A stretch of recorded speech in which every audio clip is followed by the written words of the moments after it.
News One Express. சட்டமன்ற எதிர்க்கட்சித் தலைவர் உதயநிதி ஸ்டாலினை கைது செய்ததை கண்டித்து விழுப்புரம் சட்டமன்ற உறுப்பினர் லக்ஷ்மணன் தலைமையில் திமுகவினர் விழுப்புரம் காந்தி சிலையை எதிரே சாலை மறியலில் ஈடுபட்டனர். அப்பொழுது தமிழக முதல்வர் விஜய்க்கு எதிராக கோஷங்கள் எழுப்பினர். பின்னர் காவல்துறையினர் அவர்களை கைது செய்ய முயன்றபோது காவல்துறையினருக்கும் திமுகவினருக்கும் இடையே தள்ளுமுள்ளு ஏற்பட்டது. பின்னர் சட்டமன்ற உறுப்பினர் லக்ஷ்மணன் உட்பட 100 பேரை காவல்துறையினர் கைது செய்தனர். இதனால் அரை மணி நேரம் விழுப்புரம் புதுச்சேரி சாலையில் போக்குவரத்து பாதிக்கப்பட்டது. உங்களுக்கே தெரியும், நாளைக்கு எதிர்க்கட்சி தலைவரை சமாளிக்க முடியாத விஜய் இது மாதிரி பொய் வழக்கு போட்டு எங்களுடைய இளம் தலைவரை கைது செய்திருக்கின்றார்கள். அதை கண்டிச்சுதான் இன்றைக்கு நாங்கள் இந்த ஆர்ப்பாட்டத்தை நடக்கிறோம். ஜனநாயக முறையில் நடத்துகின்ற ஆர்ப்பாட்டத்தை உடனே அனுமதிக்காமல் எங்களை கைது செய்து கூட்டி செல்கின்றார்கள்.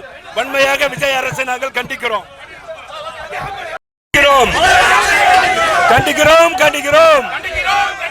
விஜய் ஆட்சியை கண்டிக்கிறோம்.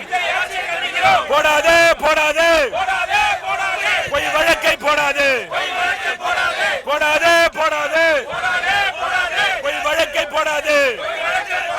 கண்டிக்கிறோம் கண்டிக்கிறோம் கையாலாகாத விஜய் அரசை கண்டிக்கிறோம். கண்டிக்கிறோம் கண்டிக்கிறோம் கையாலாகாத விஜய் அரசை கண்டிக்கிறோம்.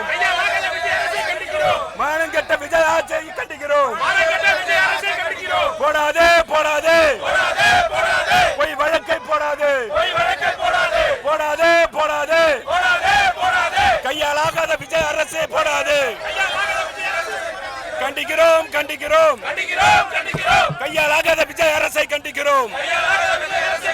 கண்டிக்கிறோம் கண்டிக்கிறோம் கையாலாகாத விஜய் அரசை கண்டிக்கிறோம். செய்திகளை உடனுக்குடன் தெரிந்து கொள்ள லைக் பண்ணுங்க, ஷேர் பண்ணுங்க, சப்ஸ்கிரைப் பண்ணுங்க, மறக்காம கமெண்ட் பண்ணுங்க.